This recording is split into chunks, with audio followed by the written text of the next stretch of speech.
আসসালামু আলাইকুম। Adobe Photoshop and Adobe Illustrator টিউটোরিয়ালের গত পর্বে আমরা দেখেছিলাম একটা জাতীয় পতাকা ডিজাইন করা। আজকের পর্বে আমরা আরো বিশদভাবে অ্যালাইন টুল সম্পর্কে একটু আলোচনা করবো, কারণ অ্যালাইন টুল আমাদের প্রায় সব জায়গায় কাজে লাগে। আমি এই জাতীয় পতাকাটাকে কন্ট্রোল জি চেপে গ্রুপ করলাম। গ্রুপ করার পরে এটাকে আমি এই পাশে রেখে দিলাম। আমরা যে কোনো যখন ডিজাইন তৈরি করবো, আমরা ডিজাইন গুলোকে ডিলিট না করে কন্ট্রোল জি চেপে গ্রুপ করে এবং আমরা যে কোনো একটা অপশনে রেখে দিতে পারি। কারণ আমরা জানি আমাদের ইলাস্ট্রেটরের ক্ষেত্রে আমরা আমাদের আর্টবোর্ড ব্যতীত আরো অনেক অন্যান্য যে অপশন গুলো চারপাশে যে উইন্ডোটা, সেই উইন্ডোটা আমরা ব্যবহার করতে পারি। আচ্ছা, আমরা আজকের পর্বে যে বিষয়টা নিয়ে দেখবো সেটা হচ্ছে অ্যালাইন নিয়ে বিশদভাবে একটু কথা বলবো। অ্যালাইন নিয়ে যদি কথা বলতে চাই, আমরা কিছু রেক্টেঙ্গেল টুল নিয়ে নিই। যেমন এটা একটা রেক্টেঙ্গেল টুল নিলাম, এটা একটা রেক্টেঙ্গেল টুল নিলাম, এটা একটা রেক্টেঙ্গেল টুল নিলাম। অথবা আমরা যে কোনো কিছুকে যদি কপি করতে চাই, যেমন এই রেক্টেঙ্গেলটা যদি কপি করতে, এটাকে জাস্ট আমি সিলেকশন টুল দিয়ে সিলেক্ট করলাম, সিলেক্ট করে অল্ট এর ভিতরে ড্র্যাগ এন্ড ড্রপ, তাহলে এটা কপি হয়ে যাবে। এই তিনটাকে যদি আমি আবার কপি করতে চাই, তাহলে অল্ট এর ভিতরে আমি ড্র্যাগ করে দেবো। যদি আমি এই পুরাটাকে যদি আমি আবার কপি করতে, আমি এটাকে সিলেক্ট করবো, অল্ট এর ভিতরে আমি ড্র্যাগ এন্ড ড্রপ করবো।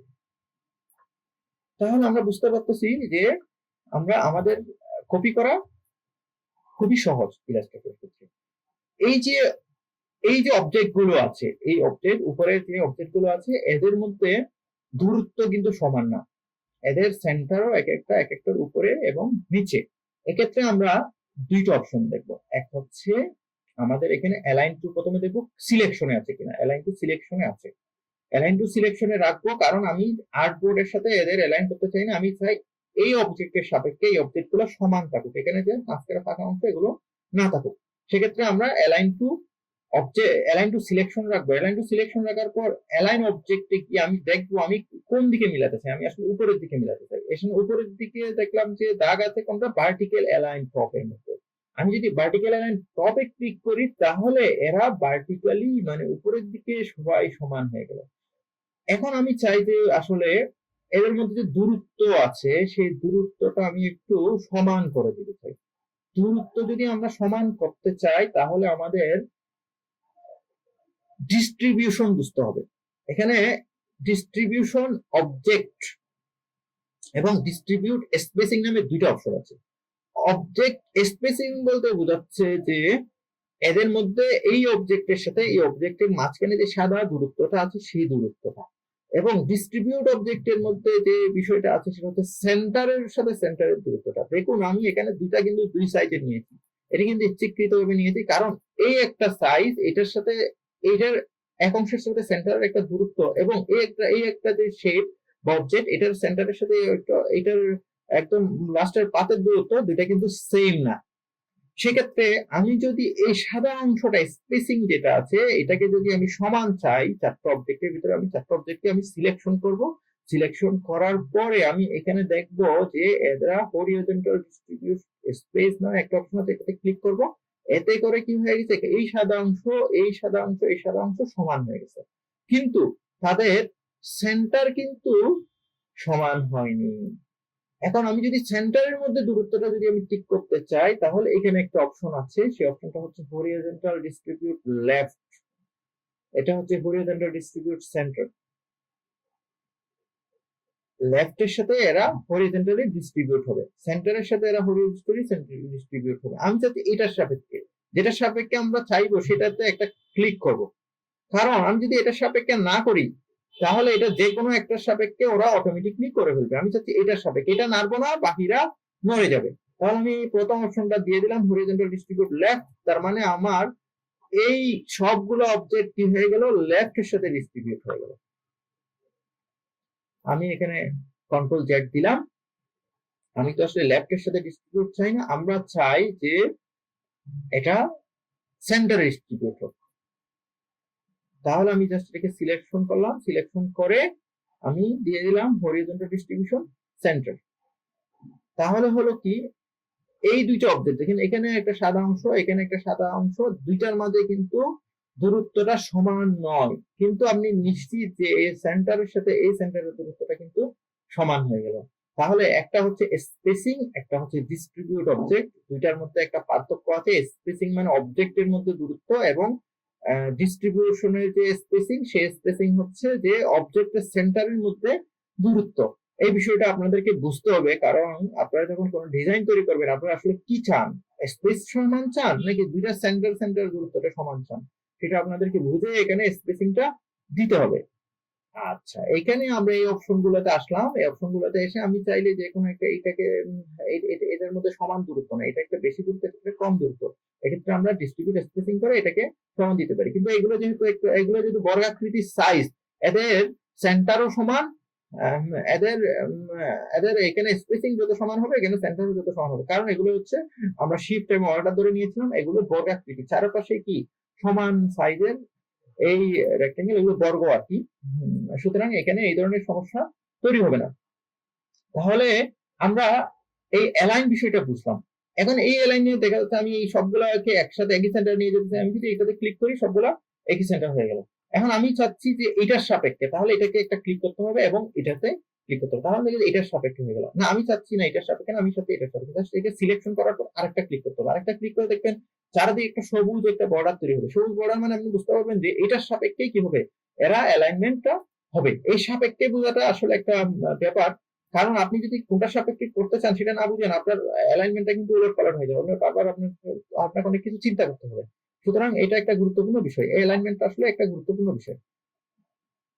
আচ্ছা, আজকে গতদিন আমরা রেক্টেঙ্গেল টুল নিয়ে কাজ করছিলাম, কিন্তু রেক্টেঙ্গেল টুলের কিছু অপশন ছিল উপরে, আমরা সেই অপশনগুলো নিয়ে কাজ করিনি। এই একটা রেক্টেঙ্গেল টুল আমরা যখন নিলাম, এই একটা রেক্টেঙ্গেল টুল আমরা যখন নিলাম, আমাদের উপরের যে টুলবার সমূহ তৈরি হয়েছে সেই টুলবারে বিভিন্ন অপশন আসছে। প্রথম অপশনটা হচ্ছে কালার, যেমন আমি এটাকে কালারটা চেঞ্জ করে দিতে পারি, যে কোনো একটা কালার।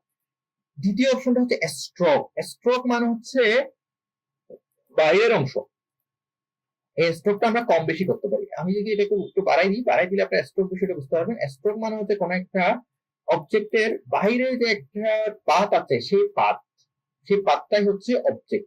এক্ষেত্রে আমরা স্ট্রোক অফ করে দিতে পারি, এখান থেকে ক্লিক করে জাস্ট অফ। আমি এই কালারটা অফ করে দেবো, এখান থেকে ক্লিক করে অফ। কিন্তু আমি যে কোনো একটা কালার আমাকে অবশ্যই দিতে হবে, যেমন এখান থেকে আমি অফ না করে এখান থেকে আমি গ্রিন কালার আগেরটা রেখে দিলাম, এখানে স্ট্রোক আমি দিলাম না। অথবা আমি স্ট্রোক কালার আমি একটা ব্ল্যাক কালার একটা স্ট্রোক আমি এখানে চাইলেই দিয়ে দিতে পারি। এই স্ট্রোকটা সবসময় ওয়ান পয়েন্ট হিসেবে থাকে, 1 পয়েন্ট এবং 1 পিক্সেল একই বিষয়, এখানে আমরা চাইলে কমানো বাড়াতে পারি।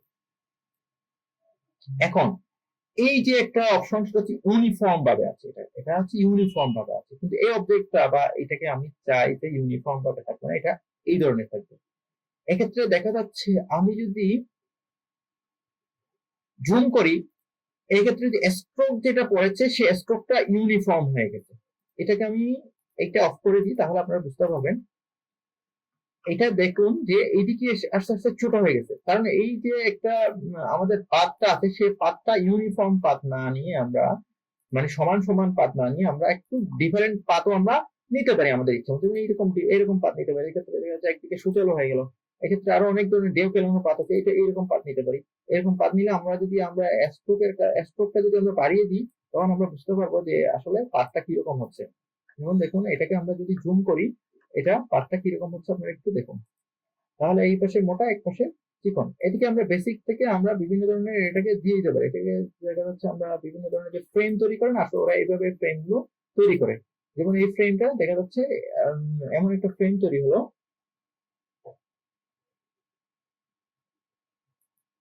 এক্ষেত্রে এটা বিভিন্ন ধরনের ফর্ম তৈরি হলো, ফ্রেম তৈরি হলো। এই ফ্রেম এখন আমরা চাই এই অপাসিটি বিষয়টা কি। এখানে যে আমরা কালারটা অফ করে দিয়েছিলাম, এই কালারটাকে আমি আরেকটা কালার দিয়ে দিলাম, এবং এখানে যে আমি এই ফ্রেম স্ট্রোকটা আমি অফ করে দিই। স্ট্রোকটা যদি আমি অফ করে দিই, এখান থেকে আমি স্ট্রোকের মধ্যে সিলেক্ট করবো এবং এখানে আমি অফে ক্লিক করবো, তাহলে এই স্ট্রোকটা অফ করে দিলাম। এখন আমি যাচ্ছি অপাসিটি কমিয়ে পারি। অপাসিটি আপনারা আগে থেকেই জানেন, ফটোশপে কাজ করতেন, জাস্ট এটার একটা যে ভিজিবিলিটি সেটা একটু কমে গেল আর কি। আর যত আমরা কমাই দেবো ভিজিবিলিটি তত কমে যাবে, মানে দেখা তত কমে যাবে। এটা একটা স্টাইলের ব্যাপার আছে, আপনারা চাইলে এখানে স্টাইল যে কোনো একটা স্টাইল দিতে পারেন, যে কোনো একটা স্টাইল, বা এগুলো অনেকগুলো টেক্সচার এখানে অলরেডি করা আছে, 3D ইফেক্ট করা আছে। আপনারা চাইলে এখান থেকে যে কোনো একটা 3D ইফেক্ট নিয়ে আসতে পারেন। যেমন এটাকে আমি এই ধরনের 3D ইফেক্ট নিয়ে আসতে পারি, এই ধরনের একটা 3D ইফেক্ট নিয়ে আসতে পারি, আমার ইচ্ছে মতো আমি 3D ইফেক্ট নিয়ে আসতে পারি। আপনারা বিভিন্ন জায়গায় দেখবেন যখন একটা ইমেজকে আপনি বিক্রি করার জন্য, বিশেষ করে যে আমাদের যে সাইট গুলো আছে, আমাদের যে ই কমার্স সাইট গুলো আছে, ই কমার্স সাইট গুলোতে বিভিন্ন প্রোডাক্টকে এই ধরনের শেপের উপর বসিয়ে রাখা হয়। যেমন একটা হেডফোনকে আপনি কেটে ফটোশপের মধ্যে ব্যাকগ্রাউন্ড চেঞ্জ করে এখানে এনে বসাই দিলেন, না আপনি যে কোনো একটা কাজ, যে কোনো একটা শেপ আপনি সহজে, খুব সহজে 3D ইফেক্টের মাধ্যমে তৈরি করে নিতে পারেন। এক্ষেত্রে আমাদের এই 3D ইফেক্ট একটা অপশন এখানে আছে, এটা আমরা চাইলে ছোট করতে পারি, বড় করতে পারি, আমাদের এই শেপের উপর ভিত্তি করে আসলে এই 3D ইফেক্টটা তৈরি হলো। এখানে হাজার হাজার 3D ইফেক্ট আছে, আপনারা যে কোনো এই 3D ইফেক্ট ব্যবহার করতে পারেন। যেমন এখানে টেক্সচার 3D ইফেক্ট আছে, এখানে আপনার বিভিন্ন ধরনের সাইজের 3D ইফেক্ট আছে, মানে এরকম একটা টেক্সচার আছে, আমরা টেক্সচার চাচ্ছি। আমি একটা আমার ক্লায়েন্টের জন্য ধরে নিলাম যে বিজনেস কার্ড ডিজাইন করবো, আমার দরকার টেক্সচার, আমি একটা টেক্সচার নিয়ে আসবো, আমি টেক্সচার ডিজাইন টেক্সচার দিয়ে দেবো, কারণ আমার যে বিজনেস কার্ড সেটাতে আমি একটা টেক্সচার রাখবো, আমি এমন কিছু রাখবো যেটা একটু ইউনিক হয়, একটু দেখতে সুন্দর সুন্দর দেখায়। ব্যাকগ্রাউন্ডের দেখা যাচ্ছে পিছনে যে বিজনেস কার্ডের পিছনের অংশ থাকে সেখানে লোগো এবং কোন একটা ওয়েবসাইটের ঠিকানা বা ছোট মোবাইল নাম্বার থাকে, খুবই ছোট জিনিস থাকে। এই ধরনের জায়গাগুলোতে আমরা এই ধরনের টেক্সচার গুলো আমরা চাইলে ব্যবহার করতে পারবো। দেখা যাচ্ছে এই জিনিসগুলো যেহেতু 3D, এটা বারবার আপনাকে প্রোগ্রেস হতে থাকবে, কারণ এই যে ইফেক্টটা করতে কিন্তু অনেক সময় লাগবে। যাদের কম্পিউটার র্যাম বেশি তাদের কিন্তু খুব দ্রুত এটা করে যাবে। এটা একটা এটা একটা বিষয়, এটা আপনারা যে কোনো একটা ইউজ করতে পারেন, কারণ এদের একটা ডিজাইন আছে, এই যে কি সুন্দর একটা টেক্সচার তৈরি হলো। আমি যদি এটা কোন একটা বিজনেস কার্ডে ব্যবহার করি, দেখা যাচ্ছে আপনি নিশ্চিত থাকতে পারেন যে পিছনের যে কালারটা একটা সুন্দর একটা কালার আসবে।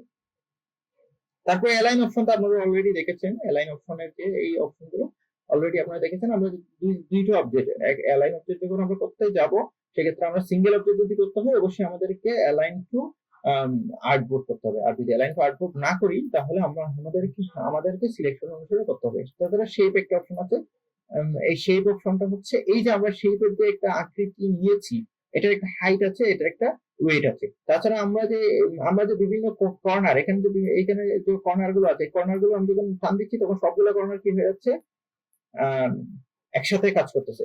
এটা যে কাজ করতেছে, এটা কিন্তু আপনি চাইলে পরিবর্তন করতে পারেন এই শেপ অপশন থেকে। শেপ অপশনে যখন আমরা যাব, তখন আমি এই শেপ অপশনে ক্লিক করবো।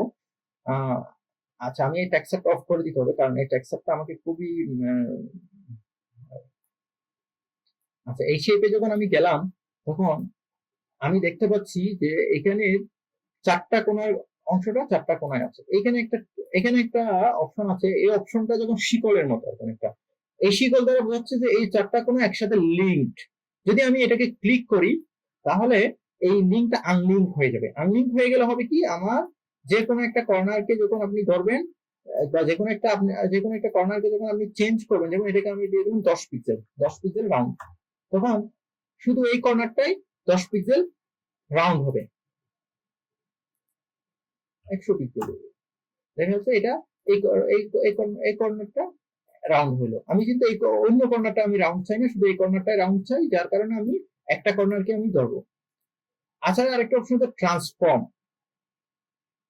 ট্রান্সফর্ম বলতে বোঝাচ্ছে যে এটাকে ঘুরিয়ে কমিয়ে নিয়ে আসা। আমাদের এখানে এক্স এক্সিস আছে, ওয়াই এক্সিস আছে, এবং ওয়েট আছে এবং হাইট আছে। এক্স এক্সিস এবং ওয়াই এক্সিস এর সাপেক্ষে কত ডিগ্রি অ্যাঙ্গেলে ট্রান্সফর্ম করবে সেটাই। এটা আমরা চাইলে দুইভাবে করতে পারি, একটা মাপ নিয়ে করতে পারি, অথবা এভাবে ঘুরিয়ে আমরা ট্রান্সফর্মটা করে নিতে পারি। এক্ষেত্রে আমাদের দেখা যাচ্ছে এখানে এই ট্রান্সফর্ম এবং এই ট্রান্সফর্মের পরিমাণ মানে একই। এখানে দেখা যাচ্ছে আমাদের এই অবজেক্টটা বর্তমানে 78.719 ডিগ্রি অ্যাঙ্গেলে রোটেট হয়ে আছে। এটার ওয়াই এক্সিস হচ্ছে 213, এটার এক্স এক্সিস হচ্ছে আপনার 847 অবস্থানে আছে। তাহলে আমরা খুব সহজে বুঝে পেলাম এই ট্রান্সফর্মের কাজটা কোথায়। ট্রান্সফর্ম আসলে আমরা মাঝে মাঝে ব্যবহার করি, আমাদেরকে যখন বলা আছে যে আপনার একটা অবজেক্ট থাকবে, অবজেক্টটা 90 ডিগ্রি কোণে থাকবে, তখন আপনি এই কোণটা কিভাবে মাপবেন, তখন আপনি এই ট্রান্সফর্ম অপশন থেকে আপনি চাইলে এখানে 90 ডিগ্রি করে দিতে পারেন। 90 যদি করে দেন, 90 ডিগ্রি কর্নারে কি হবে, এই জিনিসটা উল্টে গেল। অথবা রাইট ক্লিক করে এখানেও ট্রান্সফর্ম নামে একটা অপশন আছে, এখানে মুভ আছে, রোটেট আছে, রিফ্লেক্ট আছে। রিফ্লেক্ট মানে জাস্ট উল্টা হয়ে যাবে। রিফ্লেক্ট মানে এখানে ভার্টিক্যাল হতে পারে, হরিজন্টাল হতে পারে। আমাদের এখানে কর্নার আছে, এখানে অ্যাঙ্গেল আছে, আমি চাইলে কর্নার এভাবে চেঞ্জ করতে পারি, অথবা আমি সরাসরি বসিয়ে 180 ডিগ্রি 90 ডিগ্রি এভাবে বসিয়ে দিয়েও আমরা অপশনগুলো চেঞ্জ করতে পারি। এটা দেখতে পাচ্ছেন হরিজন্টাল মানে হচ্ছে একটা অনুভূমিক ভাবে এবং একটু উল্লম্ব ভাবে। আমরা আমাদের যখন যেটা দরকার সেটাকে আমরা ওভাবে ট্রান্সফর্ম করবো। এবং আমরা চাইলে অবজেক্টটাকে যে নড়াচড়া করছে, অবজেক্টটাকে আমরা হিডেন করে দিতে পারি। হিডেন মানে হচ্ছে লক। অবজেক্টটা আমি ক্লিক করার পরে আমি ভিউতে যাই, ভিউ থেকে আমি লক করে দিতে পারি, অথবা লক স্লাইসেস কন্ট্রোল টু যদি দিই আমি এই অবজেক্টটা কি হয়ে যাবে, লক হয়ে যাবে, আর এই অবজেক্টটা কোনোভাবে সিলেকশন করা যাবে না। কন্ট্রোল অল্ট আর টু দিলে এই অবজেক্টটা আবার অর আনলক হয়ে যাবে এবং আমরা এই অবজেক্টটাকে আবারও ব্যবহার করতে পারবো। এই একটা অপশন আছে, যে অপশনটা হচ্ছে আমাদের মাঝে মাঝে কাজে লাগে, কারণ আমরা কোনো একটা ব্যাকগ্রাউন্ড চাই, হোয়াইট ব্যাকগ্রাউন্ড চাই না, এমন কোনো ব্যাকগ্রাউন্ড চাই, একটা ইমেজ চাই, তাহলে ইমেজটার উপর কাজ করবো, কাজ করার সময় আমাদের এক সময় অনেক অসুবিধা হয়ে যেতে পারে। এবং ফাইল থেকে যদি আমি কোনো একটা ইমেজ নিতে চাই, ফাইল থেকে আমি এখানে প্লেসে ক্লিক করবো, প্লেস ফটোশপে আমরা দেখেছিলাম প্লেস এমবেডেড, এখানে আমরা প্লেসে ক্লিক করবো, প্লেস থেকে আমি যে কোনো একটা ফাইলকে আমি চাইলে নিয়ে আসতে পারি, যে কোনো একটা ফাইল, যে এই ছবিটা আমি নিয়ে আসলাম, এই ছবিটা আমি চাইলে এখানে প্লেস করে দিয়ে দিতে পারি।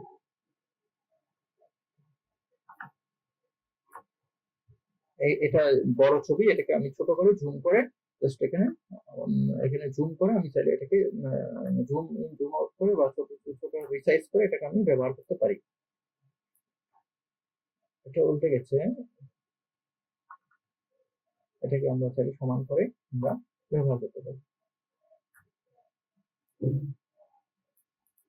ঠিক আছে, আজকে এতটুকুই, আপনাদের কাজ এতটুকুই। আমরা আগামী পর্বে ক্লিপিং মাস সম্পর্কে দেখবো এবং আমাদের আরো কিছু কাজ দেখবো। ধন্যবাদ সবাইকে, আসসালামু আলাইকুম।